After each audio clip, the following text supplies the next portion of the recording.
Data mu izina rya Yesu tuguhaye icyubahiro cyinshi. Uri Imana yacu, turagushimye, turaguhimbaza kandi turagushyira hejuru. Uri uwo kwizerwa, uri Imana iriho, uko wari uri ni kuri kandi ntabwo uhinduka. Icyubahiro ni icyawe Papa, turagushimye mwami wacu. Izina ryawe nirihimbazwe mu bugingo bwacu, izina ryawe nirishyirwe hejuru. Habwa icyubahiro cyinshi mu mitima yacu. Icyubahiro ni icyawe. Ibyo dukora byose guhimbaza kubereye hano, indirimbo ziririmbiwe hano, mwami Imana yacu icyo zigamije ni ukugira ngo zizamure ibendera ryawe mu mitima yacu. Turagushimye rero, turaguhimbaje kandi tuguhaye icyubahiro. Uri Imana yacu, mwami muzima. Reka ubwiza bwawe n'imbaraga zawe bitembe mu bugingo bwacu. Reka amahoro yawe amere nk'imigezi muri twebwe mu izina rya Yesu. Yesu waraje ubwira abigishwa bawe, uravuga ngo ndabaha amahoro yanjye, ndabaha amahoro yanjye, ndabaha icy'isi itabaho. Niko wababwiye mwami. Turashaka icyo ngicyo tutakura mu isi, turagishaka imbere yawe. Icyo ngicyo tutabonera mu mashuri twize, turagishaka imbere yawe. Icyo tutabonera mu mafaranga dufite kuri konte zacu, turagishakira imbere yawe. Uwera wa Isiraheli, mwami wacu, se umwami wacu Yesu Kristo, Mana y'icyubahiro cyinshi, Mana yashoreye ubwoko bwawe ukabuvana mu gihugu cy'uburetwa ukabujyana ukabugeza mu gihugu cy'amasezerano. Ndaguha icyubahiro kandi ndakwishingikirizaho. Twishingikirije ku Mana ya Isiraheli, twishingikirije ku Yisumba byose, twishingikirije ku Mana y'imbaraga n'inyabushobozi. Urakoze mwami wacu. Abakwiringiye ntabwo bazigera bakorwa n'isoni. Abagutegereje, haleluya, abategereje Uwiteka bameze nk'umusozi Siyoni udashobora kunyeganyezwa, ahubwo uhora hamye iteka ryose. Papa, ngo nk'uko imisozi igose Yerusalemu nikugose ubwoko bwawe. Turagushimira kubw'uwo murage ukomeye, turagushimira kubw'uwo mugabane, turagushimira Mana. Urakoze, icyubahiro n'ikibi cyawe. Urakoze mwami wacu, himbazwa, shyirwa hejuru wera wa Isiraheli, shyirwa hejuru mahoro yacu, shyirwa hejuru bendera ryacu, shyirwa hejuru igihome kidukingira, shyirwa hejuru ngabo yacu, shyirwa hejuru Kristo muzima. Haleluya. Urakoze Papa, ndagushimye, uhaye icyubahiro Mana.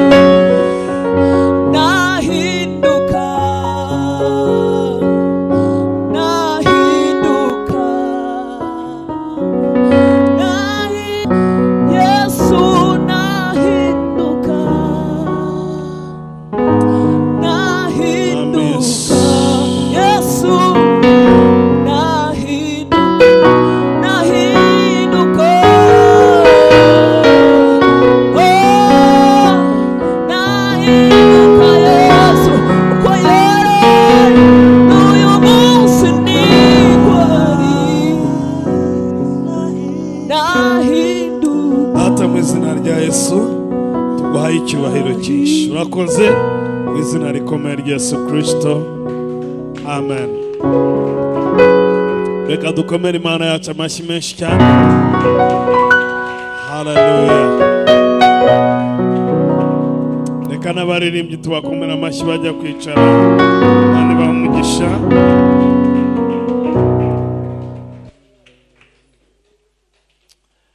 Haleluya.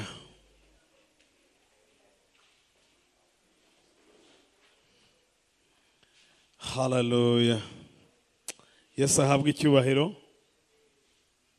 Yesu nashimwe. Ngirira mugenzi wawe mwegeranye umubwire uti Yesu ashimwe. Yesu agira ate? Ahabwa icyubahiro cyinshi. Hallelujah. Hallelujah.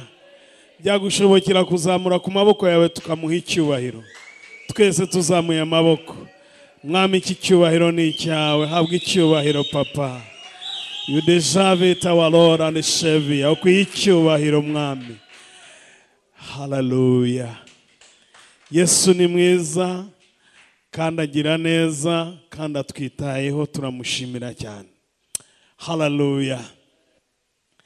Mu gitondo batubwiraga amagambo meza, amagambo y'urukundo.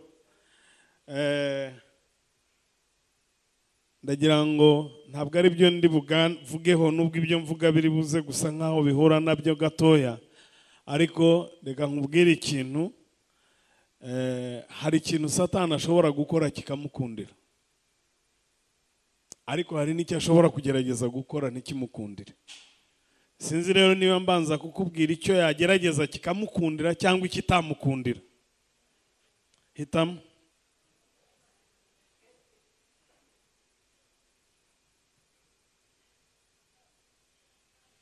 Hallelujah. Aho twakuriye bajyaga batubwira yuko iyo umuntu ariye arenzaho icyo kunywa, ariko naje kubona yuko hari n'igihe umuntu yanywa yarangiza. Arabajya babikora gutyo.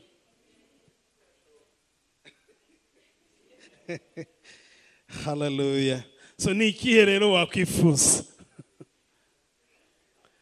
Yesu ashimwe cyane. Wananiwe guhitamo. Hallelujah. Satani mwari mubizi ko aticaye ariko?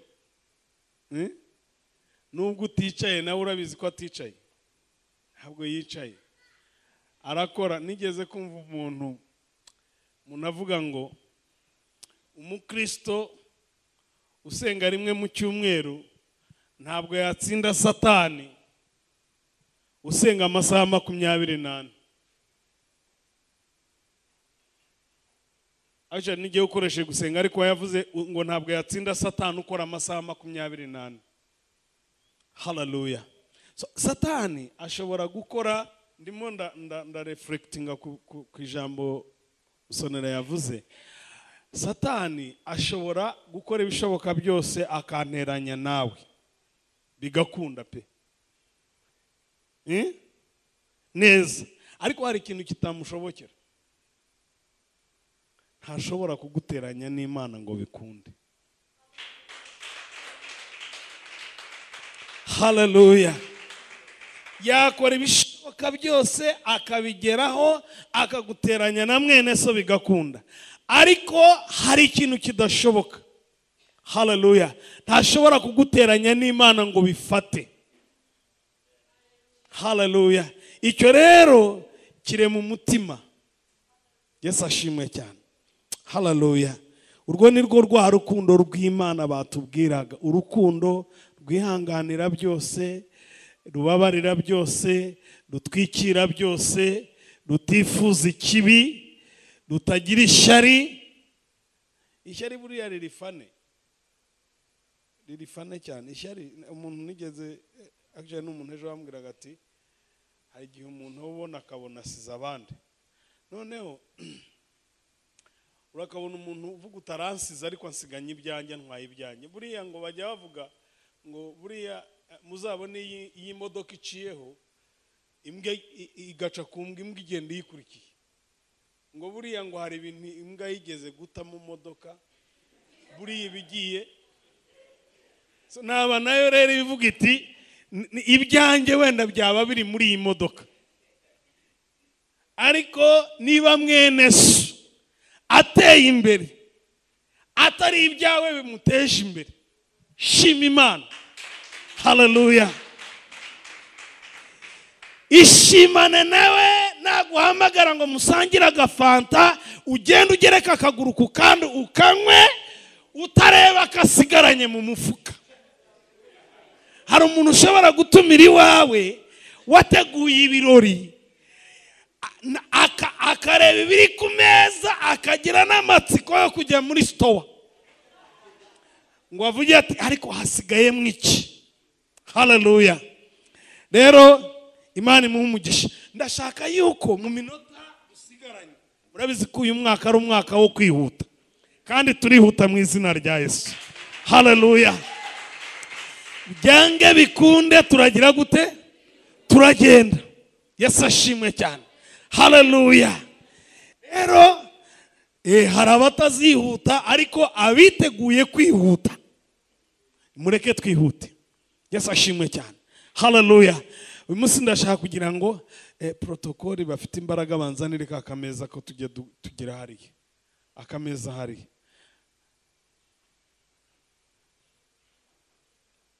Haleluya. Yesu ashimwe cyane. Turashaka kwihuta. Turashaka kwihuta. Kandi birashoboka. Yesu ashimwe cyane. Haleluya. Tuvuye mu mwaka wo kubyigana twinjiye mu mwaka wo kwihuta. Yesu ashimwe cyane. Ubushize nababwiraga yuko kugira ngo umuntu yihute bibanzirizwa n'ikintu ki? Gutera intambwe. Intambwe y'iki? Haleluya. Intambwe ndende. Ugatera intambwe nawe bikagutera pressure y'intambwe uteye. Ibyo rero ni kimwe mu bibanziriza kwihuta. Yesu ashimwe cyane. Nahoze numva ndi bubabaza akabazo, ariko imyaka umaze hano hari ikintu wari wumvira hano kikagufasha ukagenda ukagikoresha kikagufasha? Hagira uzamura ukuboko niba gihari, atari ibintu umuntu yanakubaza ati n'icyo ukamubwira. Noneho mwambeshya. Mwumvaga hatari buzemo kumanika amaboko, muravuga muti katukwikize. None hajemo kuzamura amaboko, kirabuze. Yaba hari umuntu mu myaka umaze hano sinzi hari ikintu wari wumvira hano ukagenda ukagikoresha kikagufasha? Dufite akazi cyangwa se turakora ubusa? Umuntu yabwiye umwana yabwiye umubyeyi we, aramubwira ati papa urarushywa n'ubusa. Urarushywa n'ubusa uhaha ariko inzara izanyica. None rero namwe rwose murandisappointing. Buri gihe cyose njya kubwiriza hano nasenze, nakoze ibishoboka byose, kandi nkazana package numva ishobora gufasha umuntu uwo ari we wese. Yesu ashimwe cyane. Noneho rero iyo mvuze ngo hari ikintu wari wumva hano ukagishyira mu bikorwa kikagufasha, ukabura, mba nibaza ngo ubwo nigiye ufite ikibazo cyangwa ni wowe. Yesu ashimwe cyane. Haleluya. Rero ako karagaciyeho, ariko ikintu mbasaba, ntabwo dushobora kwihuta turangara. Ntibishoboka. Yesu ashimwe cyane. Ntibishoboka. Ntabwo dushobora kwihuta tugira gute? Reka rero tugira akantu gatoya mbasabamo, cyane cyane urubyiruko, sibyo? N'abaririmbyi. Reka mbasaba akantu nk'umuyobozi wanyu. Niba turi hano turi muri gahunda iyo ari yo yose, yewe yo nicaye hariya simpava. Hari ibyo mukora nashoboye gukora, ariko simva hariya. Niyo ngiye hariya njyayo, ntabwo nshobora kujyayo kabiri. Ntibibaho, keretse mfite ikibazo. Njyayo rimwe, kandi nabwo ni kenshi ntajyayo. Urumva? Iyo nzi numva ndi bujyeyo ndaza nkabanzayo nkaza nkicara. So icyo mbasaba rero nk'urubyiruko cyangwa nk'abantu dusengana, niba turi hano muri gahunda, tujye twese tuba turi hano. Ibaze kuba abantu bari hano baririmba, wowe uri hanze, kandi wenda nawe uri buririmbe. None ibaze ugiye kuririmba nabo bagasohoka, cyangwa najya kubwiriza mugasohoka. Murumva byaba ari byo? iyo gahunda rero tugakemure, kandi ntawe ndizera ko ntawe karemerera. Simple, bavuye mu rugo uje gusenga, uje guterana. Imana ibaha umugisha. So hanyuma tugiye gukora ikintu bita guteka. Mumpe amacupa, mumfashe, hagira umuntu umfashamo amacupa 3 aho ngaho.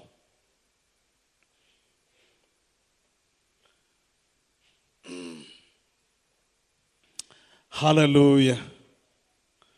Yesu ashimwe cyane.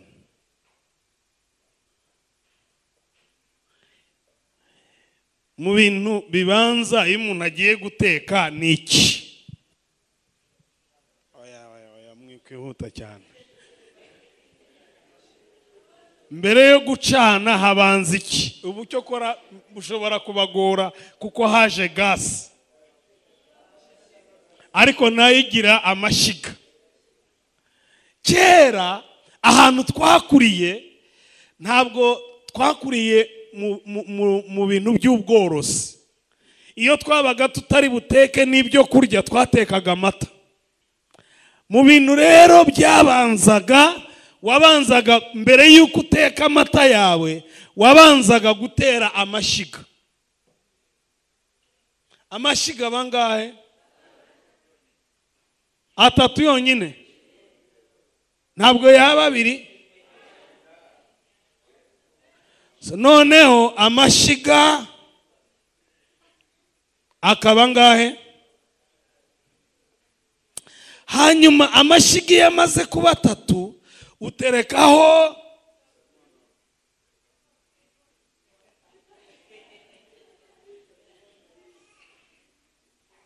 Yesu ashimwe cyane.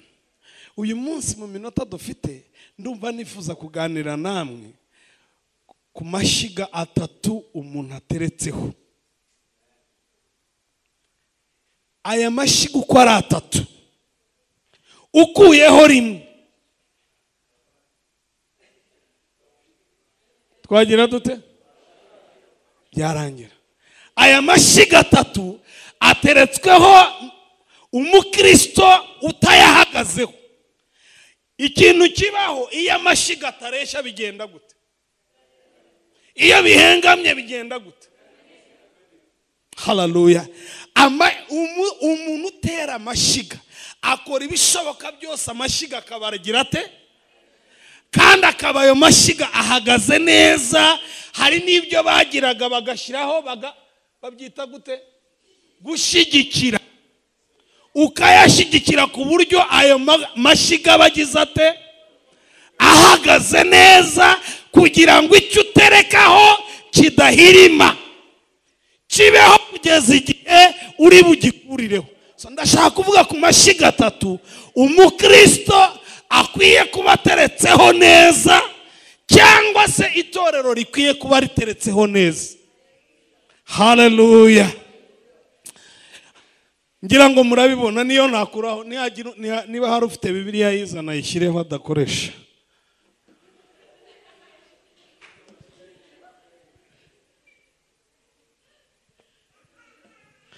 Yesu ashimwe cyane. Hari kugira ngo tugire itorero riri herese, rifite ubuzima bwuzuye, kugira ngo ube umukristo ufite ubuzima bwuzuye bumeze neza, uri wa mukristo wubatse ku rufatiro amarembo y'ikuzimu adashobora kunyeganyeza, ukwiye kuba uhagaze ku mashiga 3. Wenda hari uwayagira 4, wenda hari uwayagira 5, ariko jewe nakuze mbona 3. Yesu ashimwe cyane. Ishiga rya mbere rero rikwiye kuba rigize ubuzima bwawe, rikwiye kuba rishigikiye ubuzima bwawe, rikwiye kuba rishigikiye ubukristo bwawe, rikwiye kuba ari ryo ribangiriye ubukristo bwawe. Ishiga rya mbere ni ubuzima bwo gusenga. Hallelujah. Ubukristo iyo budashyigikiwe n'amasengesho buba bufite ikibazo. Yesu ashimwe cyane. Itorero iyo ridafite abantu barisengera riba rifite ikibazo. Nigeze kubabwira ubukristo budasenga bumeze nk'igihugu kitagira intasi. Buriya buri gihugu cyose kigira department yitwa intelligence. Iyo twabaga babitaga bambega. Abo ni abantu bamenya amakuru atari yabageraho. Abo ni abantu bakora ibishoboka byose amakuru bakayamenya mbere y'abandi. Kandi iyo wamenya amakuru mbere yuko agera ku meza ni wowe ugena uko yagenza. Ubuzima rero bwa gikristo iyo budashyigikiwe no gusenga uhora ugubwa gitumo. Ibintu bihora bikubaho nk'uko biba ku bandi. Ibintu uhura nabyo bikagutungura. Haleluya. Ariko ishiga rimwe Imana ishyigikiza itorero ryayo, bigatuma itorero naho ryahagurukirirwa n'amarembo y'ikuzimu adashobora kurishobora. Iyo itorero rifite abantu basenga, iyo umuntu ari umuntu ushobora gusenga. Nigeze kubigisha nanone ngo niki cyakwica umukristo? Ni ikintu cyose cyamubuza gusenga, icyo cyamwica. Umukristo ntiyakwicwa na sida, umukristo ntiyakwicwa na kanseri, umukristo ntiyakwicwa na mugiga yateye, umukristo ntiyakwicwa n'ubukene, umukristo ntiyakwicwa nuko abantu bamwanze. Umukristo ikintu kimwica ni ikintu kimunaniza gusenga. Haleluya. Mu mashyiga akomeye ashyigikiye ubuzima bwa gikristo muri wowe ni ugusenga. Nubona umukristo udashobora gusenga ntazakwirarireho, nubwo yaba azi Bibiliya yose ariko adashobora gusenga. Jya umenya yuko hari ishiga rimwe muyafite ritaresha n'ayandi, kandi hagize igikoma gatoya yahirima. Haleluya. Inkuru turi bukoreshe nubwo wenda tutayisoma murayizi, ni inkuru ya Elisa iri mu Bami ba kabiri bice 6 umurongo wa 12. Jackie nadusomereyo.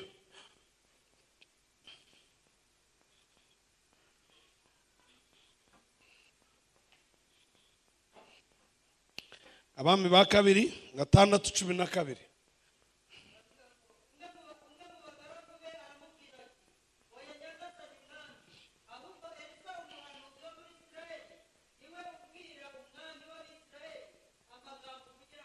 Iki gihe Abisiraheli bari bahanganye n'umwanzi wabo. Umwanzi wabo yabyuka yapanga urugamba, intasi y'Abisiraheli isenga ikaba yabimenya ikaburira Isiraheli. Haleluya. Noneho bukeye umwami aribaza ngo ariko ninde wo muri twebwe ugendagaha amakuru Abisiraheli? Aha barimo bamusubiza baramubwira bati woya nyagasani, nta n'umwe wo muri twe wagiye ngo abane n'Abisiraheli, ahubwo Elisa umuntu w'Imana usenga, ibyo utekereje, ibyo uvugiye ku murere arabimenya. Bibiliya iravuga ngo nta kintu Imana izakora itabanje kukimenyesha intore zayo. Ni inshingano zacu nk'abana b'Imana kumenya ibitubaho bitari byatubaho. Ntabwo Imana ifite ubushake ubwo ari bwo bwose bwo kuguhisha ibintu bizakubaho ejo, ariko abantu Imana ihishurira ikababwira ibizababaho ejo n'abantu bafite ishiga ryitwa gusenga. Haleluya. Abantu turi mu gihe cyaho abantu badashaka gusenga ahubwo bashaka gusengerwa. Umuntu aherutse kunyibeshaho arampamagara kuri telefone, arampamagara arambwira ati urinde wowe se urinde umpamagaye? ati jewe ni mama runaka, none se ko numva nakuze. Ati subungu ahamagara umukobwa wara aranyimbaza ati wowe uri nitwa John Ntaganzwa. Yesu ashimwe cyane. Hallelujah. Ahamagara umukobwa izina singibuka ati uyu muntu uramuzi wigeze umuhamagaza telefone yanjye? Umukobwa ati simuzi. Arangize ati wo uba hese? Ndamubwira jewe ndi umupastori nkorera Kimironko. Ati rero ati umva pastor ati insengera. Ati mfite ibibazo, ati nsengera, mfite ibintu by'inyatsi, abana banjye bansezeranye ibintu ntibabime, none nsengera. Ibaze ibyo abana bagusezeranyije ntibabiguhe, nabyo ni inyatsi. Ati rwose nsengera. Iyo mba ndi muri baba satuzi bajya bavuga, mba naramubwiye ngo ngwino ku rusengero. Ndamubwira mama ndagusengera. Ariko ibyo icyo bivuze niki? Bivuze ko abantu badashaka gusenga, ahubwo bashaka gusengerwa. Hallelujah. Reka nkubwire mu Kristo uri hano mwene data, amasengesho azagutunga, amasengesho azatunga urubyaro rwawe, sayo usengewe n'abandi.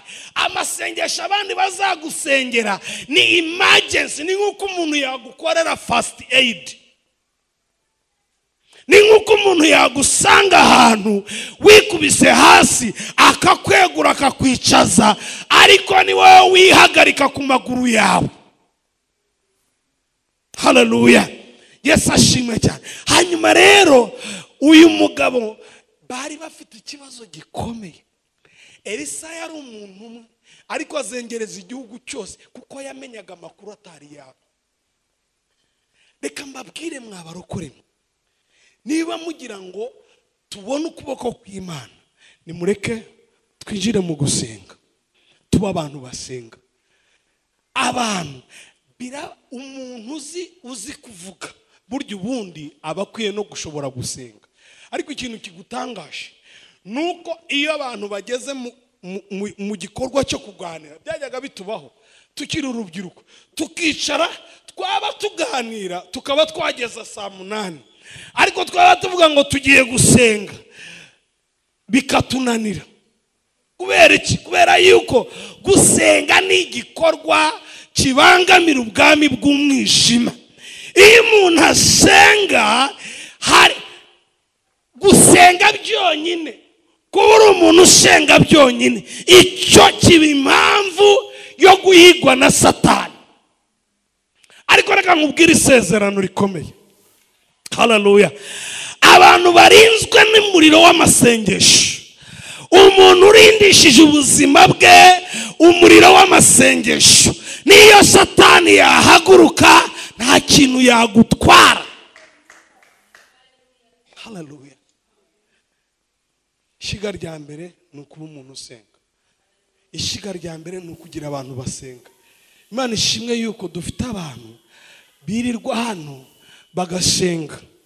Ibi bintu biba hano mutagira ngo biba byabaye just by accident, biba byabaye kubera yuko hari abantu bategetse ngo bibeho. Hari inyuka mibi idiprowinga, ikoherezwa kugira ngo ibangamire amateraniro n'aba abantu b'Imana be gufashirizwamo.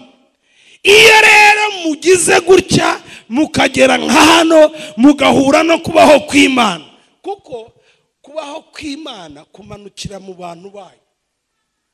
Iyo na Satani rero umwuka wamanukira mu bantu b'Imana. Sashimwe cyane. Hanyuma rero iyo itorero rifite abantu basenga, rimenya ibigiye kuribaho. Narababwiye ngo Imana yatubwiye ubuzima bw'iri torero kimwe ku kindi tugera kuri faze yaho tugira ngubu. Iyi faze turiho ni faze yo gukura, kuko Imana yaratubwiye ngo hazaba iki, kiraba turakibona, haba iki, kiraba turakibona.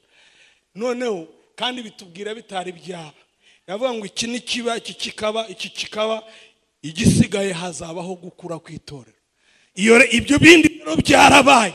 Ni nk'uko ubu ngubu mu mateka ya Bibiliya bavuga yuko ibintu byabaye turi mu gihe cya nyuma. Yesu ashimwe cyane. Haleluya.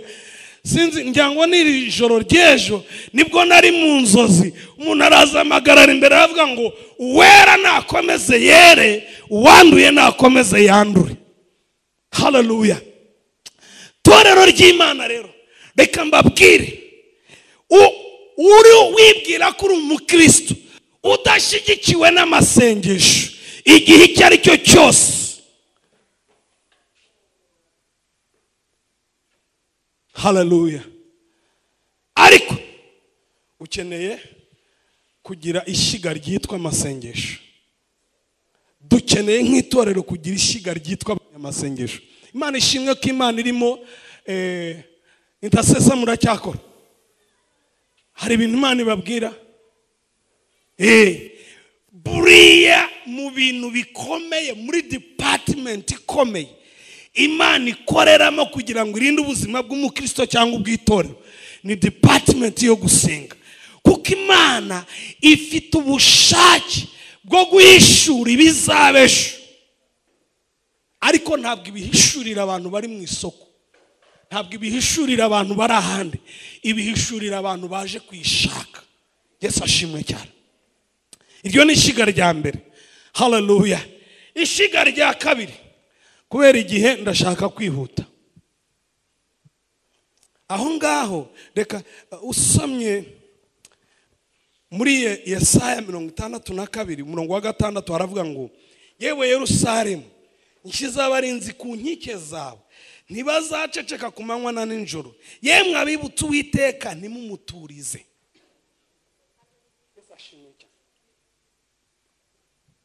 Imana irabizi neza yuko hari amarembo y'ikuzimu ahagurukiye ubuzima bwawe. Yesu hari igihe yabwiye abantu, arababwira ngo bene uyu nguyu ntakurwamo n'ikindi, akurwamo no gusenga no kugira gute, no kwiyiriza ubusa. Reka mbabwire mwaba Kristo, niba uri hano kwiyiriza ubusa kwawe bigendera kuri gahunda yateguwe n'abandi, uri mu kaga. Ukeneye kugera ku rwego rwaho ufata amasengesho y'iminsi 2 y'umunsi umwe ukiyiriza kubw'ibintu nta nubwo ari no kubw'impamvu z'ibyo ucamo, ahubwo kugira ngo Imana iguhishurire ejo hazaza. Ejo hazaza ni amayobera ku bantu benshi, ariko kubashaka Imana ntabwo bikwiye kuba amayobera. Uyu munsi ikintu abantu bashukisha abandi kugira ngo babatware umutima, babashukisha yuko baze ejo hazaza habo. Uyu munsi umuntu aje akakubwira ngo nzi bizakubaho mu myaka 2 iri imbere, wamutega amatwi. Ariko reka nkubwire umuntu ubizi kurusha, ni Umwuka Wera. Nta muntu uzi ejo hawe hazaza kurusha Umwuka Wera, kandi Umwuka Wera twaramuhawe. Haleluya, haleluya, twaramuhawe. Bibiliya iravuze ngo yewe Yerusalemu we, yewe runaka we, nshyize abarinzi ku nkike zawe. Aba barinzi bahawe inshingano yo kudaturiza Uwiteka ku manywa na nijoro. Nibatuza ibintu bizakugwa gitumo, bazakwirukana ku kazi utabizi, uzahura n'ikibazo utabizi, uzahura n'ingorane utayizi. Reka mbabwire, niba hari inenge ushobora kuba ufite, nuguce mu kintu Imana itarakikubwiyeho. Burya si inenge y'Imana, ahubwo ni inenge yawe. Ibintu ducamo, hari igihe Imana itubwira ibintu ikabitubwira mu marenga ntitubimenye, ariko igihe cyagera bibaye ugahita ubimenya. Nigeze kubabwira uburyo Imana yatubwiye ko izatwubakira inzu, none ikatubwira Kabeza. Ubwo ibintu byose twakoraga twabaga dushakira Kabeza aho twari dutuye. naho hari yindi Kabeza tutari tuzi. Yesu ashimwe cyane. Kugeza igihe inzu imaze guhagarara muri Kabeza, ndahantu nibwo Imana yampishuriye. Uribuka yuko nakubwiye yuko nzaguha inzu Kabeza? Mbihuza kuko biriya nari narabivuye mvuga buriya byari by'inzozi. Yesu ashimwe cyane. So ni inenge yawe guhura n'ikintu Imana itarakikubwiye. Yesu ashimwe cyane. Kandi uburyo bwiza ni ukugira ubuzima busenga. Irindi shiga rya kabiri rero. Yesu ashimwe cyane.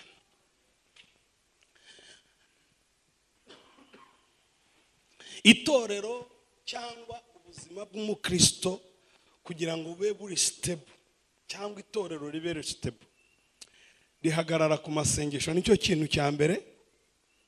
Ikindi kintu cya kabiri, rihagarara kuri finances. Yesu ashimwe cyane. Hari reka somo uyu murongo uri muri Timoteyo wa mbere ibice 6 umurongo wa 10.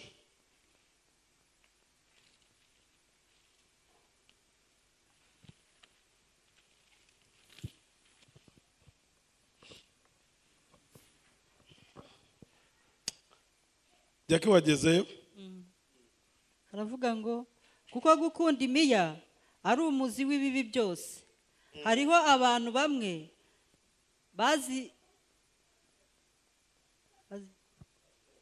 bazirarikiye barayoba, bava mu byo kwizera, bihindisha imibabaro myinshi. Bihandisha. Tuhasome neza. Subiremo. Haravuga ngo kuko gukunda imiya ari umuzi w'ibibi byose. Hariho abantu bamwe bazirarikiye barayoba, bava mu byo kwizera, bihindisha imibabaro myinshi.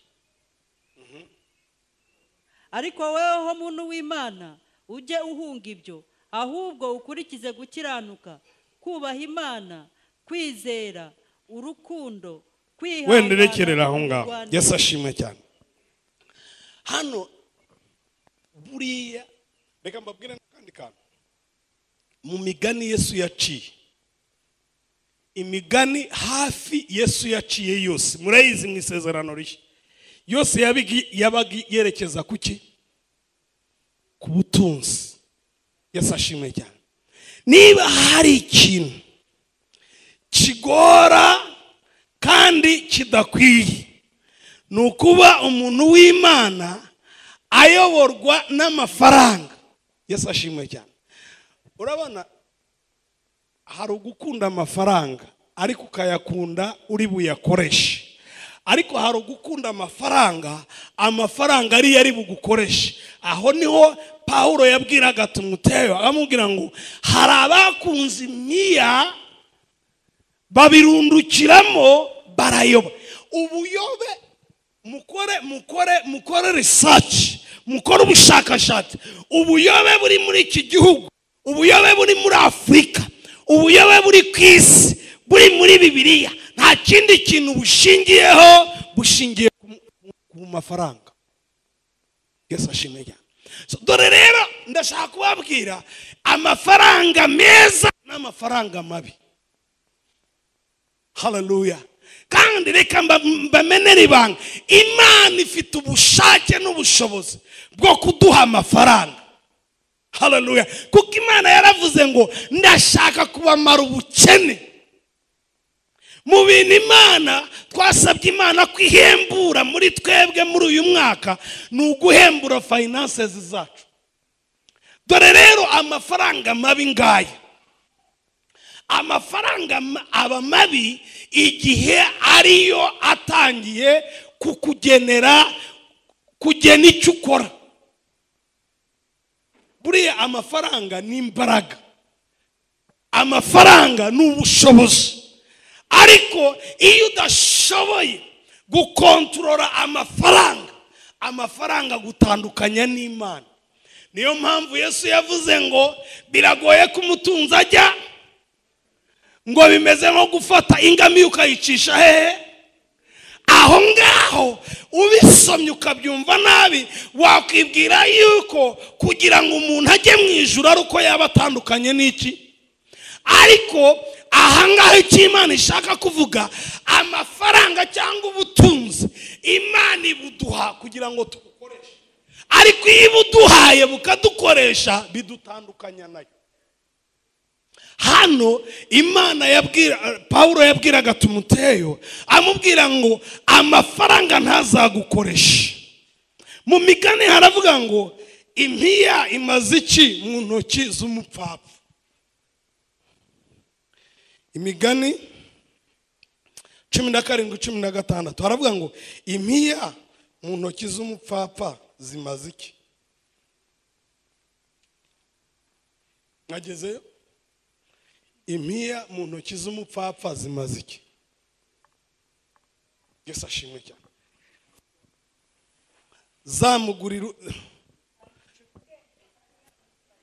Zamugurira ubwenge kandi nta mutima agira. Reka mbabwire, niba hari ikintu Imana ikoresha, niba hari turu Imana ikoresha kugira ngo ipime ibyo tuvuga ko ari byo cyangwa atari byo, ikoresha amafaranga.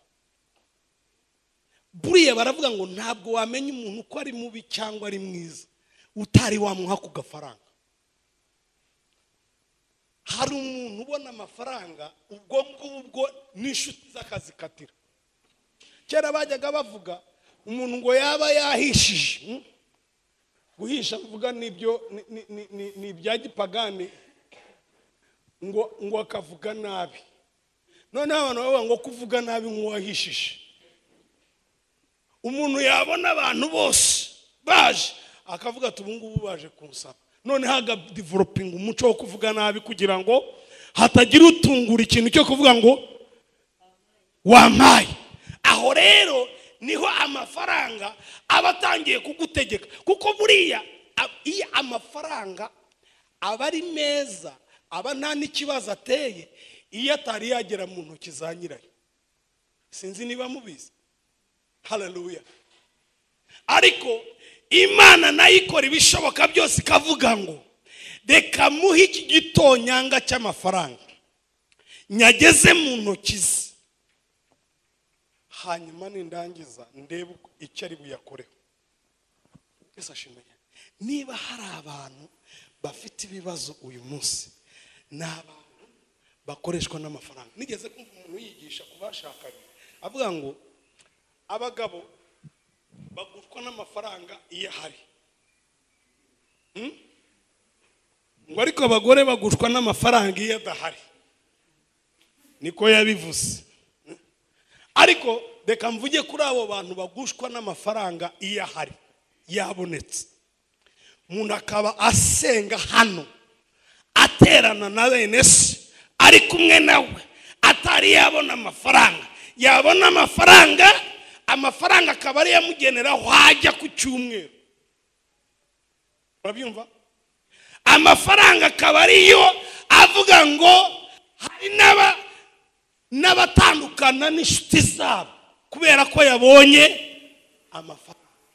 Aho rero ni akantu Imana ikoresha kugira ngo itestinge character y'umuntu, kuko buriya amafaranga adafite character arica. Kugira amafaranga utari wagira character urapfa. Ibi rero biradutegura tugiye kubona amafaranga. Haleluya. Ntabwo mubye tugiye kubona amafaranga, tugiye kubona abantu bafite akazi keza. Ariko reka mbabwire ikintu dukwiye kwitondera, amafaranga yidukoresha. Reka mbabwire ukuntu rimwe na rimwe amafaranga dukoresha. Iyo wumva utari wabona akazi, wenda reka mere nko kuri bamusonera batari wabona akazi, abagafiteho nimbajyaho wenda birabakomeretsa. Ariko reka ubaba ngaba bari rwose haravuga ati kazane gusa, kazane nkwereke. Hari n'uyibwira ati ngewe nzajya nguha nzajya nguha 90% 10 niryo ryanjye. None se ko nubundi byose ntacyo mfite, akavuga gutya. Ariko reka mbabwire, Yesu ashimwe cyane. Ikintu kijyanye n'amafaranga, iyo amafaranga ageze mu mufuka wawe, nigeze kubabwira mpembwa bwa mbere nigishaga muri primaire, ndangije senior 6, bamembye 60,000 ariko kandi nari umurokore wuzuye umwuka. Inote za 560 batwishyuraga 20,000 net, banyishyura amezi 3 60,000. Ayo mafaranga yambujije kurya. Nabaga kwa mukuru wanjye Bizuru. Amafaranga mbere amafaranga ambuza gusenga, ngiye gusenga, najya gusenga ngatekereza amafaranga. Yesu ashimwe cyane. Buriya rero icyo nshaka kubabwira, amafaranga iyo ageze mu ntoki z'umuntu, ni ushobora kumenya uwo muntu ari umuntu mwiza, yubaha Imana, yubaha n'abantu b'Imana. Ubu hari abantu hano Imana yarekurira amafaranga, wazajya unamupepera gutya akakwihorera. Buriye Yesu ashimwe.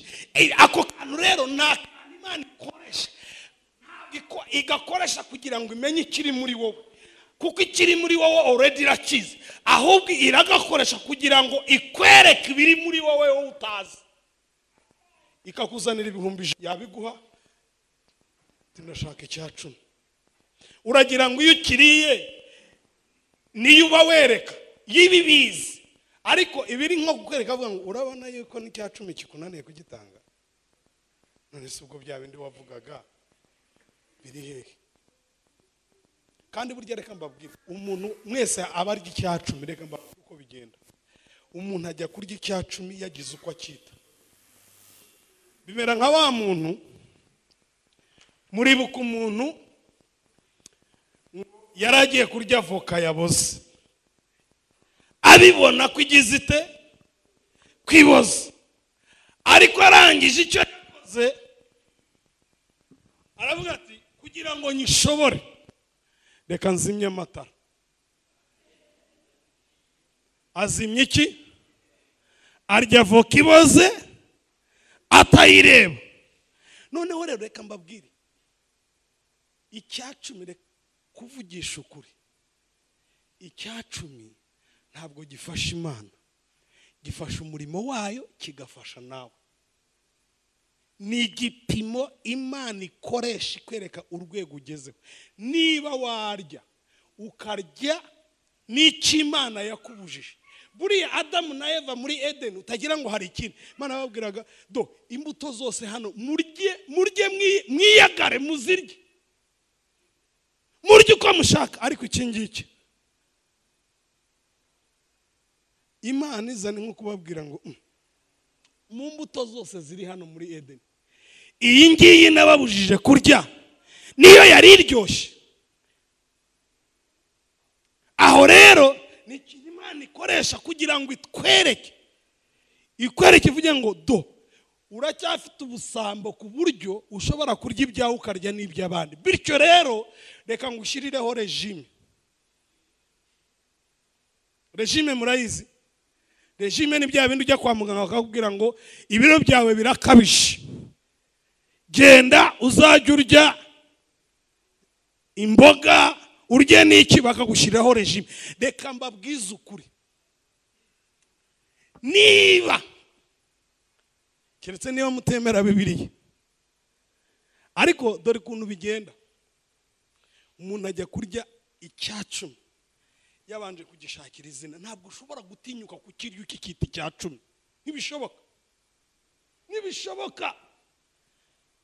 Arabanza akajya muri Bibiliya ukagihindurira izina, wamara kurihindura ukabona ukagitinyuka ukakirya. Kandi iyo umaze kukirya umutima urakubwira ngo ari kuri 10 nubwo wagihinduriye. Uriya muntu wariye voka imaze kugera mu nda, umutima waramubwiye ati ariko n'ubwiriye utayibona ariko uriye ibose. Haleluya, Yesu ashimwe cyane. Bibiliya iratubwiye ngo impiya zimaze iki mu ntoki z'umupfapfa. Nguvuga ngo nta kintu amafaranga amaze mu ntoki z'umupfapfa, aho kugira ngo Imana ishyira amafaranga mu ntoki z'umupfapfa, yayashyira mu ntoki z'umupagani uri bumenye umukene uri muri karitsiye, uri bumenye gufasha imfubyi n'abapfakazi. Yesu ashimwe cyane. Impiya zimaze iki mu ntoki z'umupfapfa? Zamugurira ubwenge kandi nta mutima agira. Umushahara, ninde muntu ushaka umushahara munini? Ushaka umushahara munini? Yesu ashimwe cyane. Umushahara munini, niba utakwigisha kuvuga ngo ubonye amafaranga ageze mu mufuka wawe ngo uvuge uti aya mafaranga ni ayanjye 100%, njye afiteho uburenganzira. Rega burya hari amafaranga ufiteho uburenganzira. Yesu ashimwe cyane. Cyane cyane nk'abasiribateri, wavuga uti nishaka ndagenda mbabwire ngo muzane inkoko 2, ukabanza ukamenya ngo nangahe mwishyuza, icyo kunyweraho nangahe, wamara kumva budget ukumva irimo wakuyeho inzu. Hari abantu rero nabo bagira amafaranga. Yesu ashimwe cyane. Yamara kubona amafaranga nibuke ko azishyura landlord. Urabyumva? Nibuke yuko azamara ukwezi ajya ku kazi. Nibuke yuko azishyura school fees z'abana. The fact ko amafaranga ari mu mufuka. Ubwo rero umuntu utibuka ibyo ngibyo rwose ntumugore n'iby'Imana ntubimubaze. Abo ni babandi avuga ati niba mutagikuriyeho yo, reka mbabwire, mu rugendo Imana igiye kugendana natwe muri uyu mwaka, birasaba kugira ngo twige gutandukanya ibyacu n'iby'Imana. Utari wabishobora, hari urwego utari wageraho.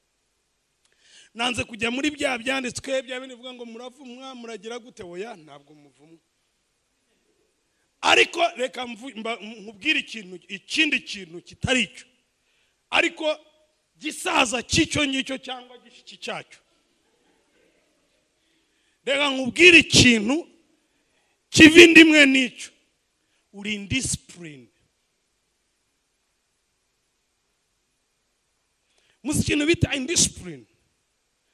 Indiscipline ni wa muntu utari self control, utashobora, utamenya. Hari umugabo kera twajyaga dukunda kugendana niga muri Kisti no muri lise. We yajyaga ambwira ati iyo nabonye amafaranga ntabwo ntuza adashize. Wataka gutya gusa amafaranga ndayafite.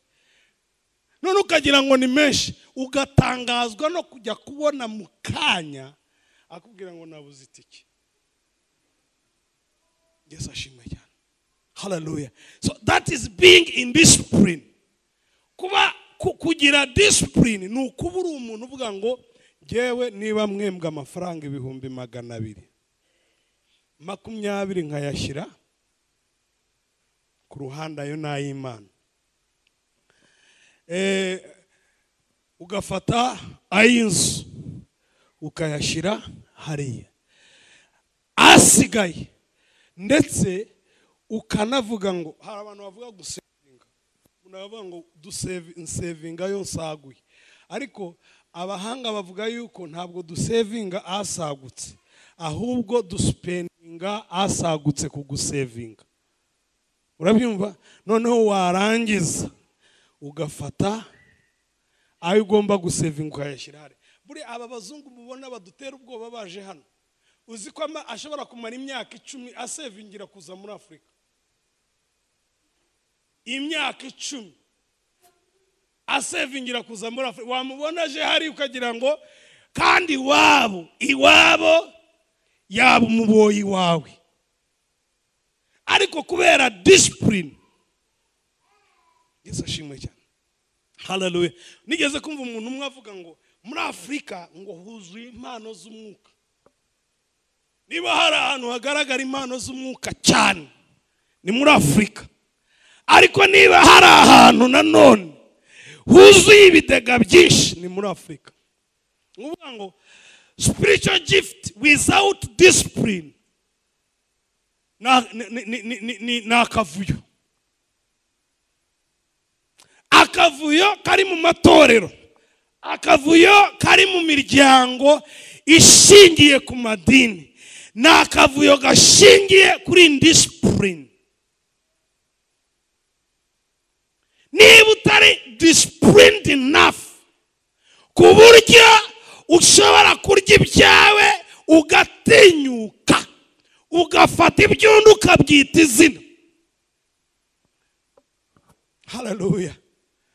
Wa wundi winjiye ahantu yabona ibintu by'abandi birakavuga ati Imana ikoze igitangaza. Nuko wakwinjira hariya wahasaga amafaranga ukavuga uti Imana iranshubije, narimo senga none Imana igize ite. Nukuvuga ngo umuntu wese ujya gukora ikintu kitari cyiza abanza kugishakira izina. Yesu ashimwe cyane. Turangije amashyiga ngahe? Ishiga rya mbere n'ubuzima busenga. Itorero ridafite abantu basenga riba rifite ikibazo. Itorero ridafite abantu bafite amafaranga rifite ikibazo. Buriya reka mbabwize ukuri. Ubu nureba kuri ubu bushobozi dufite bw'abantu basenga, dufite n'abantu bafite amafaranga, twakora ibintu bikomeye. Ariko ntibyakunda na dukeye Imana iduhaye tutatuzana. Haleluya. Iyo umuntu avuze ku cyacumi nyine birumvikana. Ariko Yesu ashimwe cyane. Buriya reka mbabwize ukuri, ikintu gituma itorero rivuga ntiryumvikana nuko abanyetorero bimye itorero ibyaryo. Nayo mpamvu Bibiliya ivuga ngo mu nzu yanjye habuzemo ibyo kurya.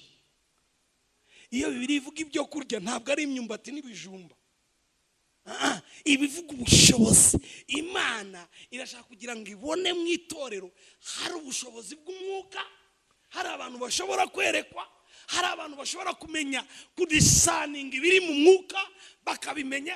Ariko Imana yashaka kubona hari n'abantu basustaininze itorero financially. Yesu ashimwe cyane.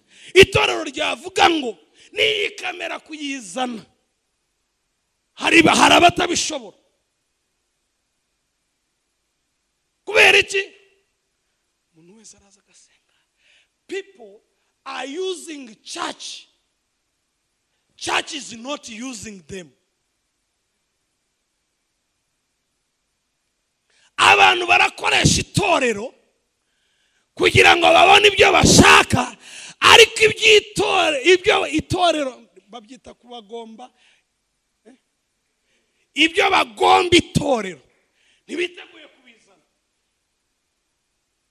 Yarangiza akagenda avuga ati gewe wowe iki uri indiscipline ku buryo ushobora kurya ibyawe ukarya n'ibyo Imana yakubikije.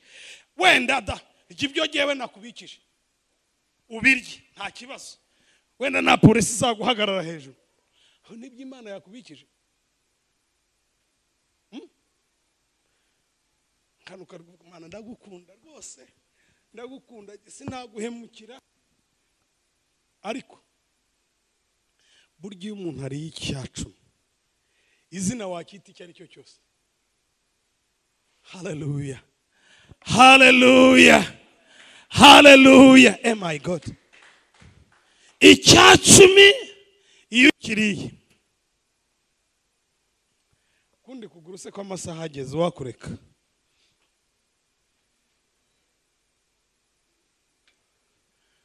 Yesu ashimwe. Kundi kuguru mu ncamake irindi shiga ni fellowship. Guterana. Bibiliya Bibiliya avuga ngo ntimukirengagize guterana kwera nkuko bamwe babigenje. Umukristo udaterana burya nubwo washaka ukabuvuga indimi zigasohoka, ariko ukaba ugeze ahantu udaterana burya uba watangiye kugira gute. Kandi reka mbabwire ikindi, Imana ikora byinshi muri wowe turi kumwe kuruta uko ibikora muri wowe uri wenyine. Hari n'abantu bajya gusenga bonyine mu butayu, ariko iby'Imana ikora uri mu butayu wenyine muri wowe ntaho wabigereranya n'iby'Imana ikora muri wowe uteranye na bene. Yesu ashimwe cyane. Guterana kwera niho Imana idukuriza, niho Imana itwambikira. Imana ikwigisha neza uri muri korari kuruta uko yakwigisha utari muri korari.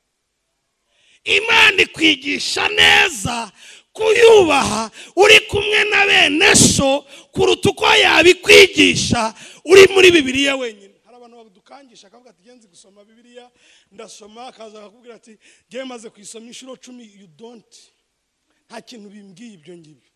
How can you fellowship with your brothers and sisters if you cannot fellowship? Ufite ikibazo. Kuko Imana ikorera cyane muri fellowship. Actually Imana ishyira Adamu na Eva muri Eden, intention was fellowship. Impamvu byari fellowship. Hallelujah. Reka mbabwire utuntu tungahera. Sindi busome ibyanditswe, ariko reka mbabwire ijambo rikibarani yanditse. Aravuga ngo we are commanded to love each other. Agiye kuvuga ibintu Imana igusaba gukora utari wenyine, ariko ukabikora hagati ya mugenzi wawe n'undi. Yesu ashimwe cyane. Reka tugende. Aravuga ngo we are commanded to love each other. Dutegetswe gukundana. Ntabwo waka-expressing urukundo uri wenyine. Oya. Urukundo rugaragara iyo uruha abantu. Udafite abandi urukundo ntirugaragara. To pray for each other. Dusengerane.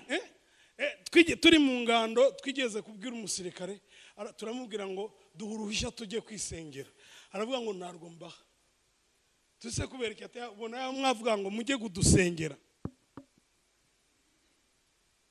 So dutegetswe gusengerana. Dutegetswe to encourage each other, gusubizanya mw'imbaraga. Dutegeretse to admonish each other, guhugurana. Bibiliya ivuga ngo nimuhugurane. Ukeneye mwene se ukubwira ngo sigaho iyo kanzu wambaye siyo, wibyimbye amazuru wirakara. Imana irabikora muri wowe uri kumwe na bene so. Ubuse uri wenyine niyo wakwambara ubusa ukeyaza. Yesu ashimwe cyane. So Imana irashaka kugira ngo duhugurane. Muri korari baguhugura ubyumve, muri komite baguhugure, mu itorero baguhugure. Nuhura na mwene so hariya akakubwira ati hagarara Rex, atakoga koti ntuzarakare ngo se ni wowe wakanguriye. Oya, ni wowe wakiguriye, ariko arabibona uko utabibonye. Imana ikora akazi kanini mu iteraniro kurusha hanze yaryo.